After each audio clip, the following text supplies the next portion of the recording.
if you want to be more attractive, I get asked this a lot. And, you know, generally everyone wants to just be a little more attractive. Anyone can be hot. Yeah. That's how I feel about it. I think there's someone for everyone. Anyone can be more attractive, especially as a woman. Now, superficially, things on the external. Learn how to dress for your shape. Show off the parts of yourself that you're most confident about. And if there's something that you're not that confident about, then don't expose it. Like, I think a lot of girls will feel less confident about themselves because they wear things that other girls are wearing that are showing things off that look good on them, but it doesn't look good on you. Like, for instance, for myself, if I'm wearing a crop, like if my belly button is showing, I'm very uncomfortable. And I'll think to myself, oh, it's because I'm not, you know, skinny enough. I'm skinny enough, I just maybe don't feel so comfortable in a crop top. So don't wear that, you know, wear things that are accentuating things that you like. I don't love my arms. I got long sleeves on. You know, like I cover up the things that I don't want to be exposing. Also, don't be to obsessive myself. about. Yeah, I'm not saying being obsessive, but there's certain things that don't drive yourself crazy thinking that you need to expose parts of your body that aren't your favorite parts. The other thing is, you know, superficially, dress for your skin tone. So you can actually look up what kind of tone you are. You look at your veins. If you have cool tones, then your veins are actually blue. So like I can see my veins, they're blue. If you're a warm tone, then your veins are going to be a little more green. What am I, green? Oh my God, let me see. Yeah, they're kind of green. That's interesting. So what do I have to wear? I don't know, look it up. So that's what you do. So you find your skin tone and then look up what it is, but you also have to correlate it with your hair color and your eye color. So look up your tone, hair color, eye color, and then the tones that you should wear. And it's very interesting. You might be wearing tones that just really don't do anything for you. I'll talk more about the superficial stuff, but on a less superficial level, one of the things that you can do to be more attractive is to really be appreciative and in love with your life. That's something that's very attractive about a person if it looks like they're really happy with the way that their life is going. Even if you're not happy with it, think of the things that you are happy about. You want to be the type of person that is, I don't want to say obsessed with yourself, because a lot of people will say that if you want people to be obsessed with you, be obsessed with yourself. It's not really an obsession. It's just you kind of want to be in love with yourself and not in a cocky way, not in overly dramatic way, just to the point where you don't want to be anyone else other than yourself. Yeah, and you can feel that energy off people. Like you might notice other women that just seem to pull people in. Yes. And that's all because of that. It's not like they're saying anything special. It's because their vibe is coming across like, one, they're comfortable and they're happy. Yeah. And they don't care. Even for men, but we're talking about women here. But that's what charisma is. Charismatic person is the type of person that can be in a situation and be themselves. It's about happiness more so than even that part of being in love with yourself. Because when I say that, it's not the type of girl that goes around acting like she's too good for everyone, acting overly confident. Yeah. You're not even thinking about yourself. You're not thinking about that. You just love yourself and you're exuding that energy. Like you're exuding happiness with yourself and with your life. But going back to being superficial, experiment. Like do so much experimenting, because we really get stuck in how we do things. We get stuck in how we do our makeup, our hair, our lashes. You know,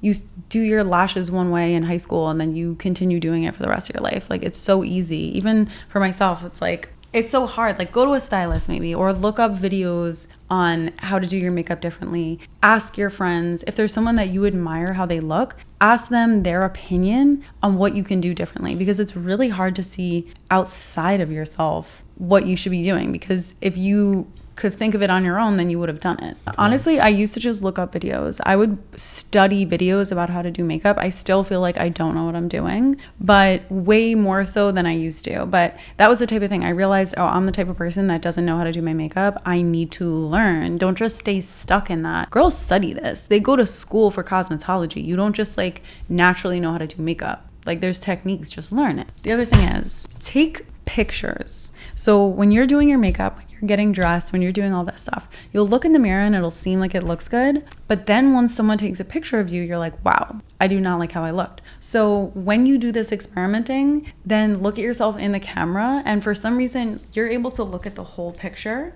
instead of just looking in your own eyes, you're seeing the whole motion of the situation. If you look in the camera, for some reason, you are just getting a much more honest view of the situation. And don't you use the iPad for a reason? Yeah, I do my makeup in an iPad because there's just something about it. You could just really tell the reality of the situation better than a mirror. Don't ask me why. The other thing is with your body. If you want to be more attractive with your body, a lot of us get, including myself, obsessed with cutting calories as opposed to building muscle. Yeah. So if you want to reshape your body, you need to eat enough. This is, to me, like, I know this is a struggle for other people because it's such a struggle for myself to allow myself to eat enough. Especially if you're my age, you know, in your 30s, we definitely had a huge influence to be super skinny, do cardio, cut your calories. You know, that's not actually how you build muscle and reshape your body. Yeah, cardio does not reshape your body. And I think, you know, one thing to look up is body recomposition, not just losing weight, which is like you need to get your calories,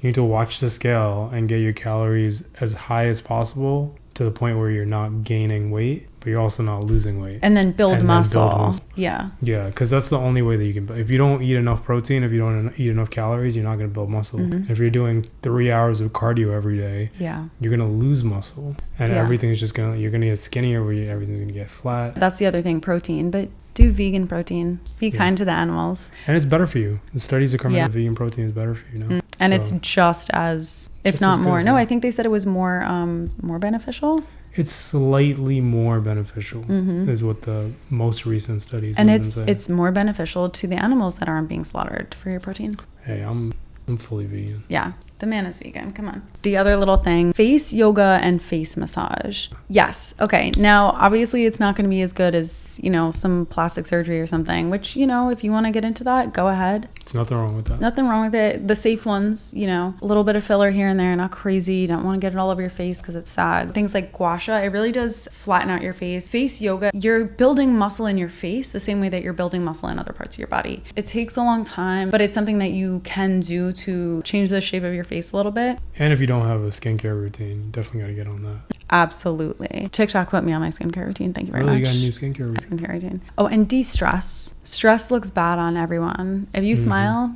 that's like an instant facelift. But also, it's bad for your skin. So meditate. I know, a little bit of a superficial topic, but I get asked it. So if you guys want us to talk any more about that, let me know. Leave a comment. If you have any questions. If you want us to talk about any other topics, leave a comment. And thank you guys. Thank you.